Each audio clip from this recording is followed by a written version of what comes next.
Merci d'être là. Alors voilà, la royauté a quitté, mais nous avons donc une discussion fort intéressante, je pense, devant nous. Alors, je m'appelle Catherine Mathieu, je suis vraiment ravie d'être là. Je ne sais pas s'il y a encore des Belges dans la salle. Vous avez le droit de dire Matthijs, parce que mon nom est d'origine belge. Aujourd'hui, ça va passer. Il n'y a pas de problème. Donc, merci à tous d'être là. Merci, Monsieur Bersini, pour cet avant-goût de cette discussion-là.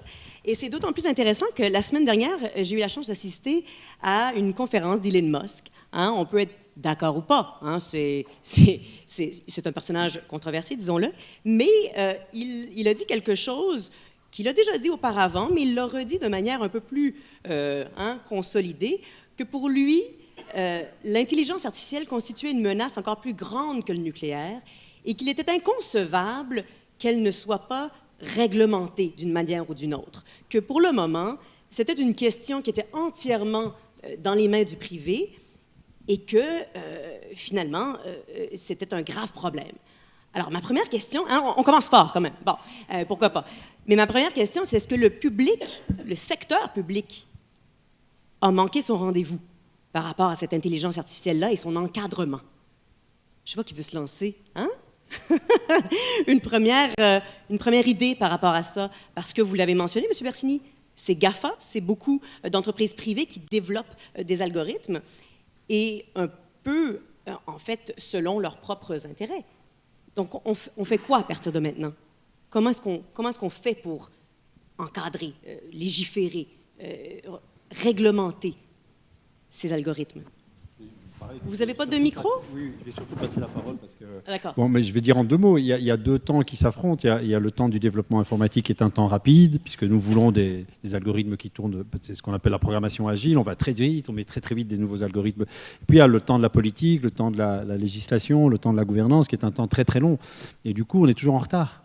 C'est ça le problème, c'est qu'on est toujours en train de courir derrière les algorithmes. Et donc, il va falloir, je ne sais pas comment, inverser cette tendance.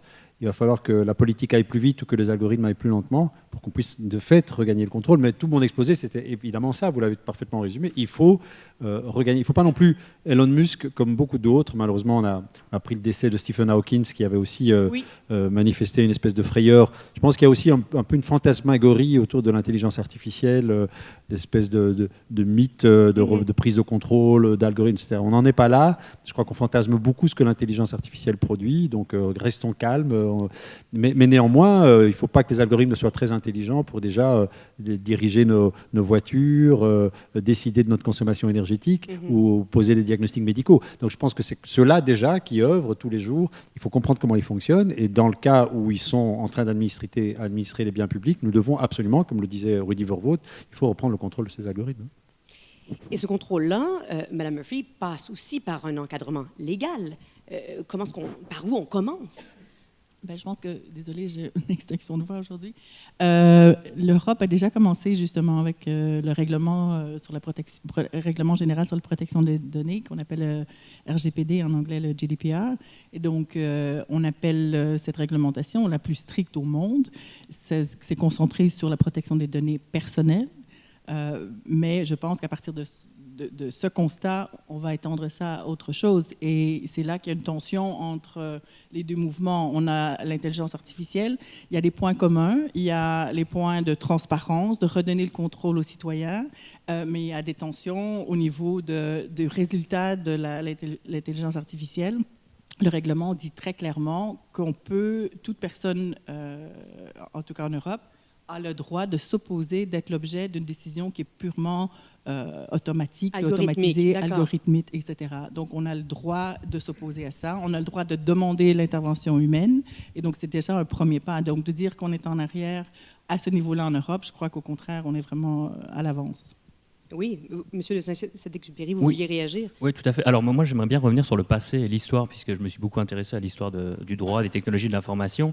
Et je trouve qu'effectivement, je suis d'accord avec le mythe de l'IA aujourd'hui, mais finalement, dans les années 90, on regarde, il y avait déjà ce débat-là avec l'apparition des nouvelles technologies, l'apparition d'Internet. Il y avait deux mouvements. Et on parlait des cyberlibertariens. Il y avait notamment John Perry Barlow qui avait fait la déclaration d'indépendance du cyberespace.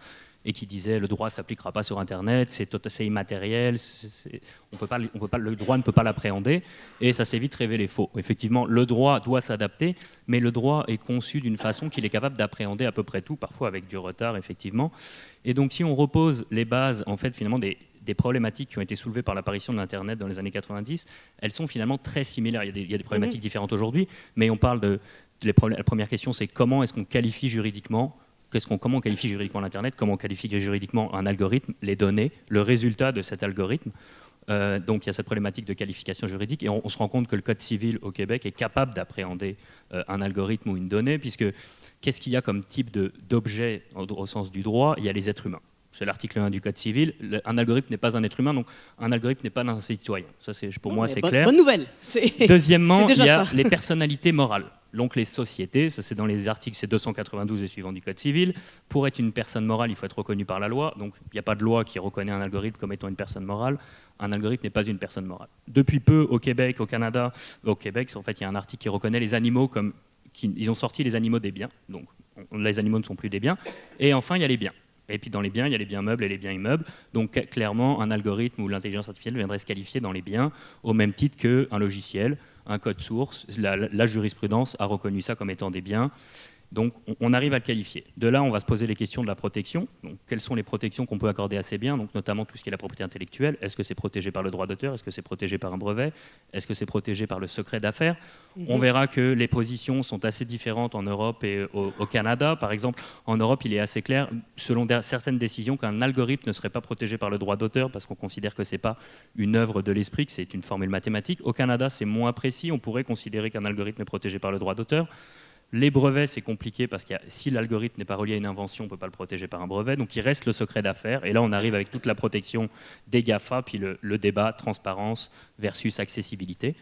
Donc après viennent se poser ces questions-là d'accessibilité, de transparence, enfin toutes les questions de responsabilité. Qui est responsable derrière les algorithmes? Si on considère un algorithme comme étant un bien, le Code civil prévoit qu'on peut être responsable du dommage causé par autrui. Vous êtes responsable de vos animaux, vous êtes responsable de votre automobile, de votre immeuble, de vos enfants. Vous devriez être responsable de vos algorithmes. Le Code civil du Québec prévoit même également que dans le cadre d'un secret commercial, n'importe quel individu qui dévoilerait un secret commercial pour le bien commun ou pour le bien de la société ne pourrait pas être condamné. Donc on voit que finalement, les lois sont presque déjà là.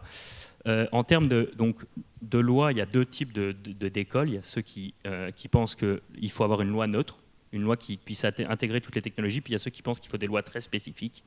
Ça, c'est encore débattu. Mais donc, le cadre est là. Après, c'est sûr qu'on n'en parle pas assez, que les juristes doivent se mettre à débattre plus de ces questions. Alors, finalement, ce n'est pas vrai que le privé peut faire ce qu'il veut. C'est ce que vous dites.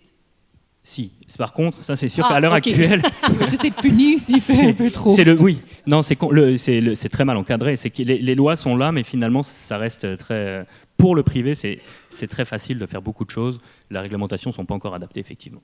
Mais alors, comment mettre au point un chien de garde pour non seulement mettre en place, s'assurer que ces lois-là soient appliquées, soient suivies, mais qu'elles soient suivies un peu de la même manière un peu partout? Vous avez parlé d'Internet, par exemple. La neutralité du net, on ne s'entend pas tous là-dessus de la même manière, hein? On va dire ça comme ça.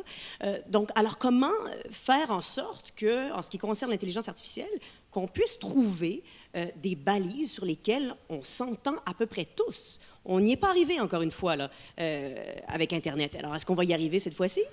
Je ne sais pas si nos autres... oui, vous avez l'air de C'est délicat, vouloir... c'est-à-dire qu'on a commencé à toucher les aspects de régulation et on ne va pas pouvoir les éviter. À mon avis, il va falloir qu'on parle de cet éléphant dans la pièce et traiter le problème. Et la régulation doit être vue, dans ce cas-ci, pour moi, comme quelque chose qui va mettre à niveau les acteurs. C'est-à-dire que refuser la régulation sous crainte qu'elle va limiter la créativité ou l'innovation, c'est une mauvaise règle dans ce cas-ci.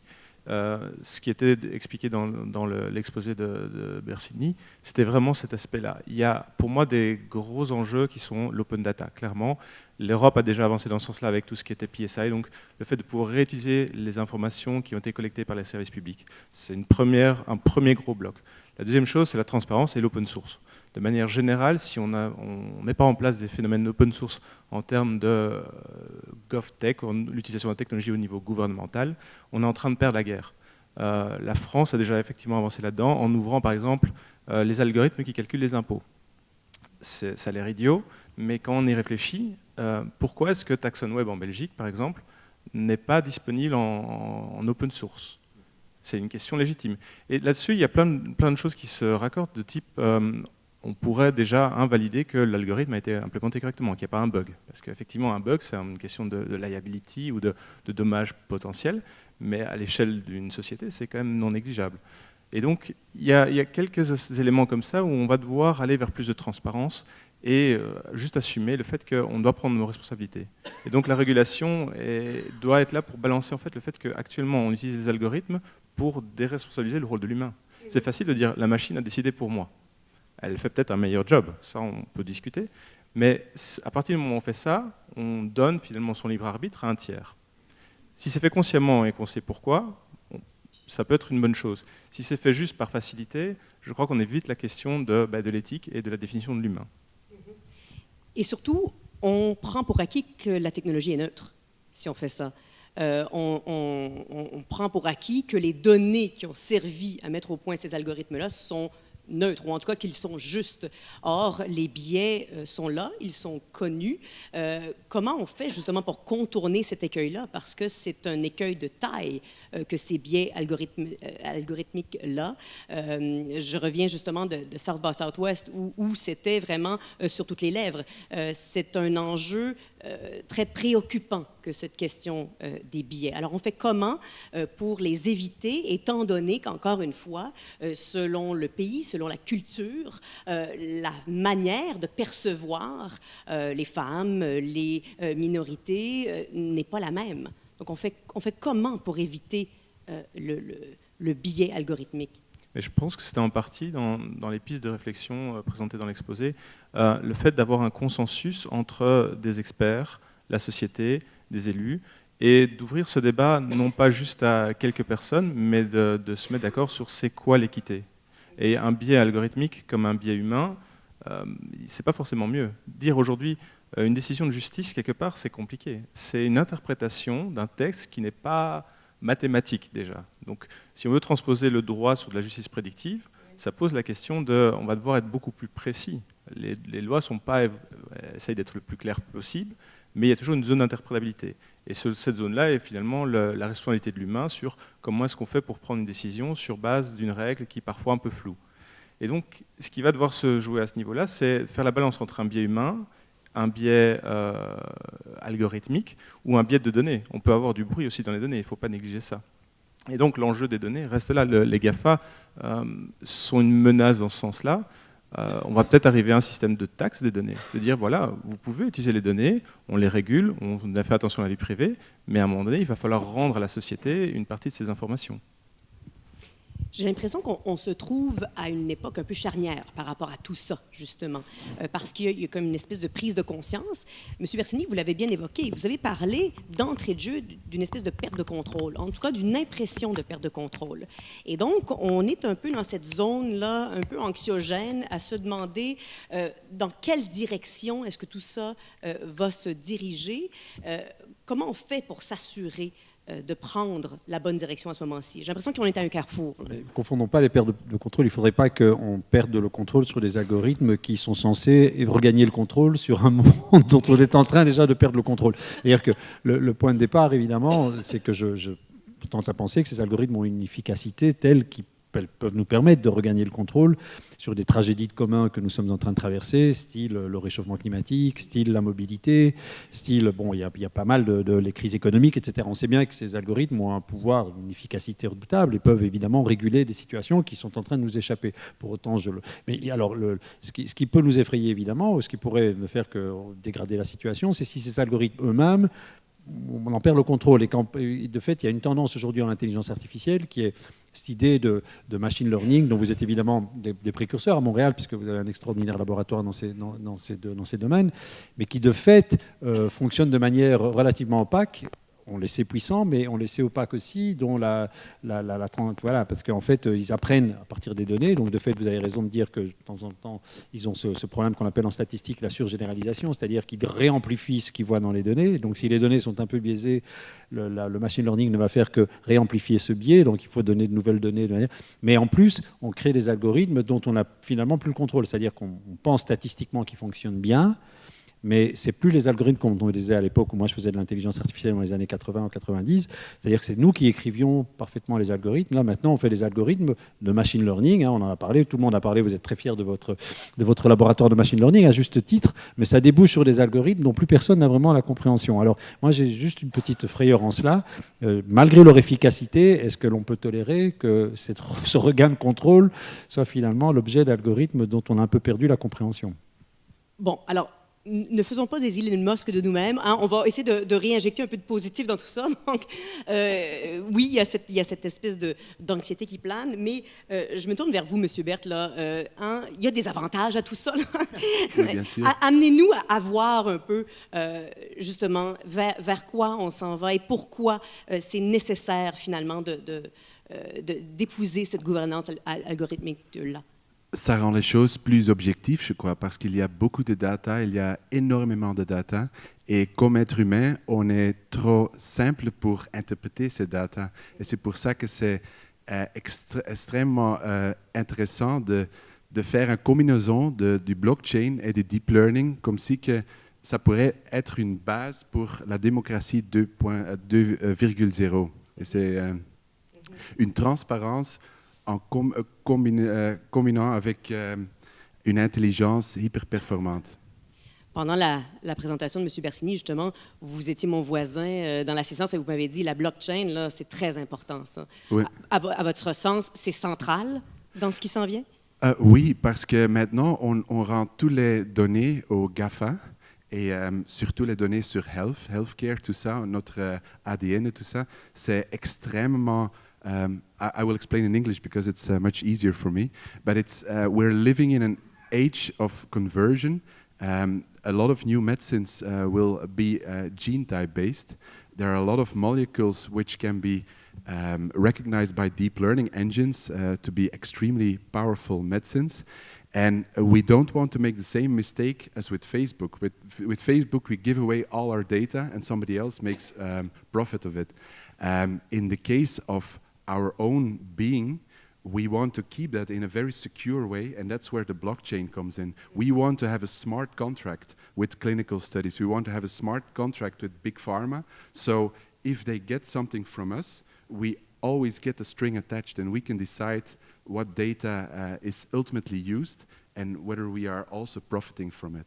Donc, je résume rapidement en français. Alors, donc, il ne faut pas faire la même erreur, finalement, qu'on fait tous les jours avec Facebook, c'est-à-dire de transférer directement nos données à cette entreprise privée. Quand il s'agit de notre santé, de notre information médicale, on veut pouvoir toujours avoir accès et surtout avoir un pouvoir sur cette information-là. Donc, effectivement, ça fait partie de ces enjeux-là à venir. Je ne voulais pas expliquer au départ, et je m'en excuse, M. Karim Benyeklef a dû nous quitter rapidement pour une urgence, donc il n'est évidemment pas là avec nous, vous l'aurez compris. Mais donc, merci à vous cinq. Oui, allez-y. Moi, j'étais ici pour travailler avec Karim, qui est aussi, vous avez le deep learning, mais vous avez aussi un extraordinaire laboratoire de cyberjustice, et notamment, j'étais ici pendant 2 jours pour travailler sur la problématique de la blockchain avec Karim. Je regrette d'ailleurs qu'il ait dû partir parce qu'il aurait eu certainement des choses extrêmement intéressantes à nous dire à ce sujet. Ouais. Mm-hmm. Vous avez travaillé sur quoi, justement? La réunion de travail, c'était la blockchain. Oui, mais... oui. encore, M. Bersini, mais encore. On enchaîne. Mais c'est bon, je l'ai évoqué parce que évidemment, ça fait partie des tartes à la crème aujourd'hui. Il y a le big data, il y a le deep learning et la blockchain. Donc c'est les trois tartes à la crème qu'on entend. Bon, alors c'est pas la même chose. C'est chaque fois 3 idées. C'est bien sûr, et ce qu'elles ont en commun, c'est que ce sont des réalités informatiques, mais elles n'ont pas forcément les mêmes vocations, etc. Donc vous savez que la blockchain est apparue avec la monnaie, la première crypto-monnaie, la Bitcoin. Il faut savoir maintenant qu'il y en a plus de 1000 de ces crypto-monnaies, et donc on parle beaucoup du Bitcoin. Mais ce qui est le plus intéressant, c'est sans doute cette blockchain qui rend les transactions, qui empêche, si vous voulez, une fraude qui serait relativement naturelle avec le Bitcoin, qu'on appelle le double paiement. Et donc, il y a toute une stratégie algorithmique qui fait que c'est très, très difficile de frauder, voilà. Parce que vous ne pouvez pas utiliser, parce que c'est très facile, évidemment, d'utiliser ces Bitcoins pour payer 2 fois, puisque rien de plus facile à copier qu'un fichier de bits. Bon. Mais avec la problématique avec la solution de la blockchain, la fraude devient extrêmement difficile. Et c'est cette idée qu'en fait, on rétablit la confiance en rendant impossible la triche. Voilà. Donc, en fait, les passagers clandestins sont empêchés d'agir par la difficulté, si vous voulez, de l'action. Bon. Alors, cette blockchain a été déclinée de 1000 manières possibles, et ce dont nous avons débattu avec Karim et d'autres, c'est ces différentes déclinaisons de la blockchain, parce que, par exemple, aujourd'hui, on se rend compte qu'on est un peu... Là aussi, on a un peu perdu le contrôle de cette blockchain, parce que ceux qui la font vivre aujourd'hui sont des acteurs... Ça aurait dû être, normalement, en théorie, décentralisé, chacun participant du bon fonctionnement de la blockchain, mais son évolution est telle qu'aujourd'hui, il n'y en a plus que 2 ou 3 acteurs qui arrivent à faire fonctionner cette blockchain, ce qu'on appelle les miners, qui résident malheureusement en Chine pour l'essentiel. Donc il y a un détournement du fonctionnement de la blockchain, pour le Bitcoin surtout. Hein. Donc on est en train c'était la discussion qu'on avait avec Karim, ils sont très en avance là-dessus, d'imaginer des nouveaux systèmes qui s'inspirent de la blockchain, mais qui seraient sans doute moins énergivores, parce que on dit que pour l'instant, pour faire fonctionner la blockchain, c'est pratiquement toute l'énergie que consomment les GAFA chaque année, seulement pour miner les transactions dans la blockchain. Vous imaginez, ça ne peut pas fonctionner comme ça. La blockchain aujourd'hui fait presque 1 terabyte aussi, donc tout le monde ne peut plus avoir accès, alors qu'au départ, c'était une proposition très démocratique, très égalitaire. Chacun participait du bon fonctionnement de cette monnaie, et pour l'instant, elle est redétournée au profit de quelques acteurs qui deviennent... voilà, c'est souvent le cas quand un système est compétitif comme l'était la blockchain. Voilà, on a discuté de tout ça, et c'est un domaine d'expertise du labo de cyberjustice pour lequel vous êtes très très bon. Bon, alors voilà, merci, parce que je voulais justement qu'il y ait un petit peu des travaux de M. Benyekleff qui soient mentionnés aujourd'hui, étant donné qu'il est absent. Je vais ouvrir la discussion à vous. Si vous avez des questions qui vous viennent en tête, gardez-les bien précieusement. Je pose une dernière question et je vais ouvrir donc la discussion à la salle. Comment est-ce qu'on fait? Parce que j'ai l'impression qu'on parle de tout ça un peu entre nous, entre experts, entre juristes, etc. Mais comment est-ce qu'on fait pour conscientiser le citoyen? Parce qu'au bout du compte, et j'ai l'impression que c'est peut-être pour ça aussi que l'Europe est plus avancée au niveau juridique, parce que c'est le citoyen qui veut garder un peu la mainmise sur ses données, qui veut s'assurer de contrôler un peu ces données.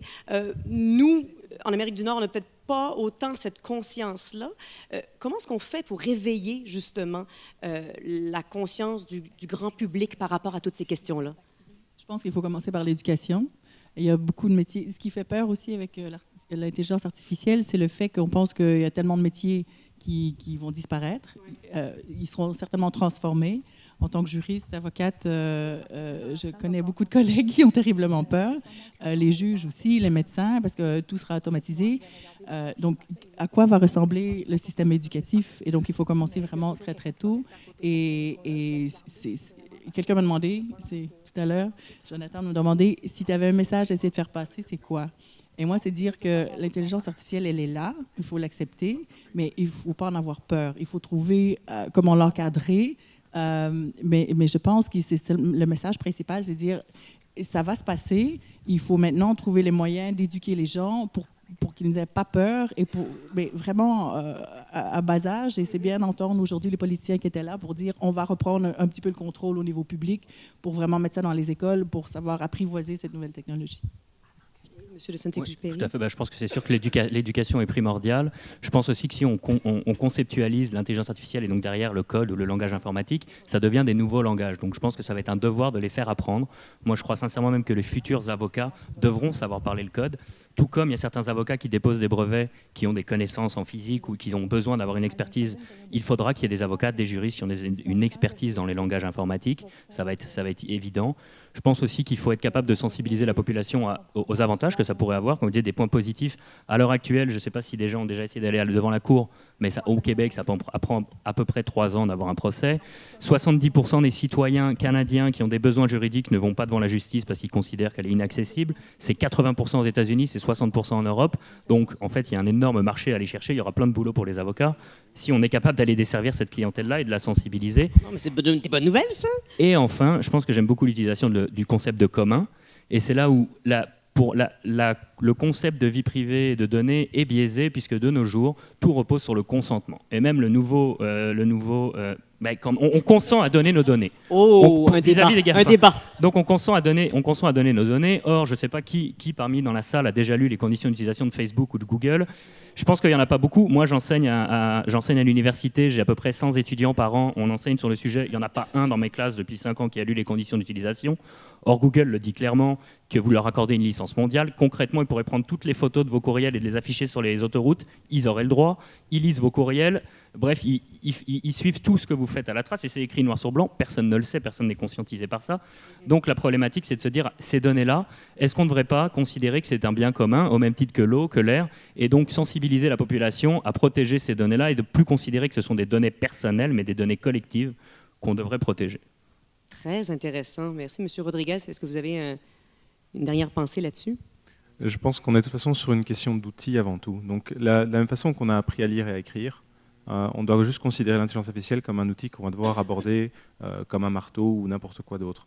Et à ce niveau-là, effectivement, ça passe par l'éducation, ça passe par la vulgarisation aussi pour une série de choses. On prend des exemples qui ont l'air complexes avec l'intelligence artificielle, mais au final, c'est à peu près la même chose qu'une voiture. Sans les données, qui seraient l'essence, ça ne fonctionne pas. Après, on peut avoir des très bons moteurs, des très belles voitures, tout ce qu'on veut, mais il y a cet aspect des choses qu'il faut expliquer aux gens en leur disant il ne faut pas en avoir peur, c'est un outil formidable, très puissant.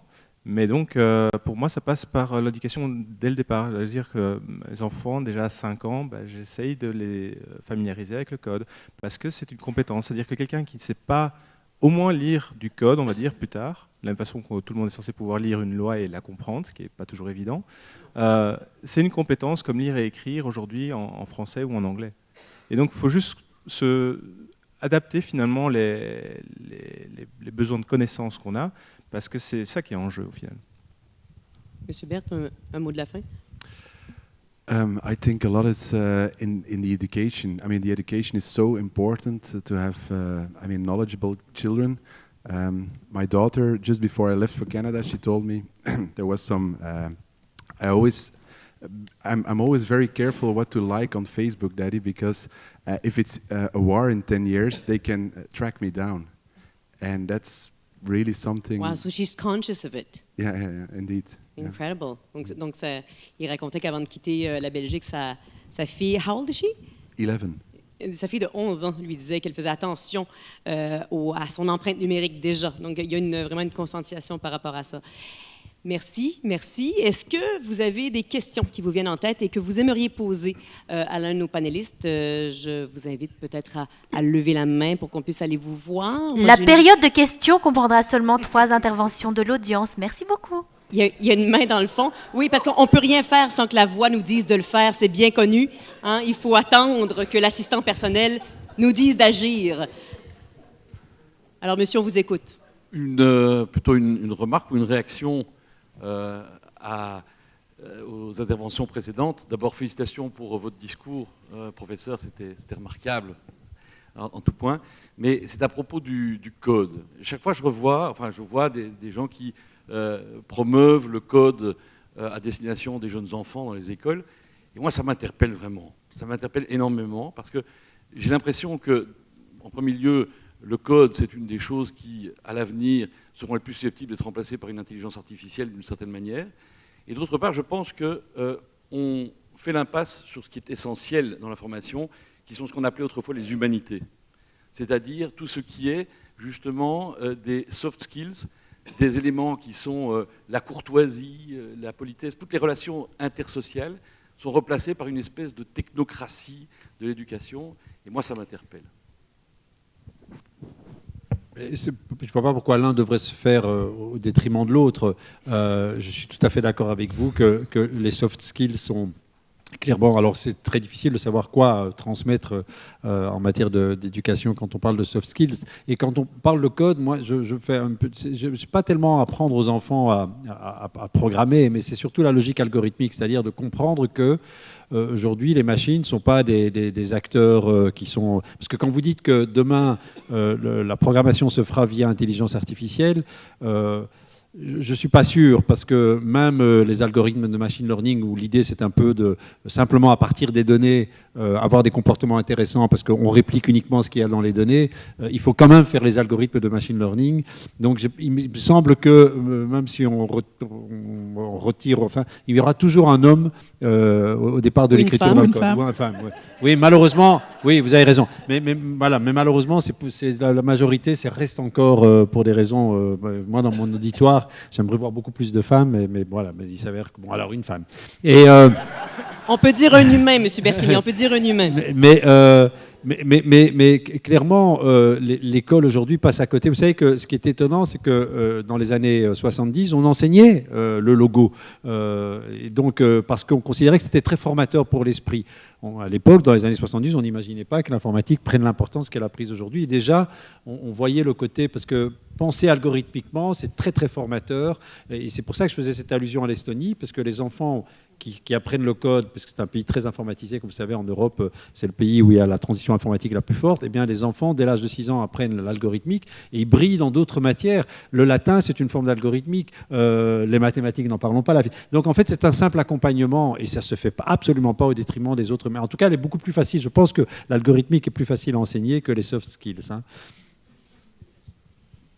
Est-ce qu'il y aurait une autre question? Oui, ici, oui, monsieur. Oui, bonjour. Merci à vous trois. Gilles Savard, directeur général d'Ivado. Merci Hugues et merci aux panélistes pour la présentation. Peut-être quelques commentaires pour rappeler que les algorithmes semblent pour plusieurs quelque chose de nouveau, mais les algorithmes existent depuis de très nombreuses années. J'y travaille depuis 30 ans. Hugues, peut-être un petit peu moins, il est plus jeune, mais depuis quelques années. Et ces algorithmes sont déjà utilisés très largement dans des compagnies privées, mais on ne le savait pas. Les banques, les compagnies d'assurance les utilisent. Et pourtant, ces compagnies-là ont quand même un sens social. Ce que je veux dire, c'est que ces algorithmes-là sont développés par des humains, pour des humains. Derrière, même Google, derrière là, il y a énormément de jeunes qui ont une conscience sociale assez développée. Et ça, il ne faut jamais l'oublier. Et ces algorithmes sont développés et ils sont après achetés par des gouvernements, des compagnies qui vont les utiliser pour le bien-être, pour leur objectif. Et là, c'est là que peut-être il faut bien préciser, les entreprises ont évidemment un objectif de rentabilité qui peut être à l'occasion, mais sur le long terme, généralement pas tellement en contradiction avec le bien commun. Parce que s'ils sont contre le bien commun, bien, ces compagnies-là vont finalement disparaître.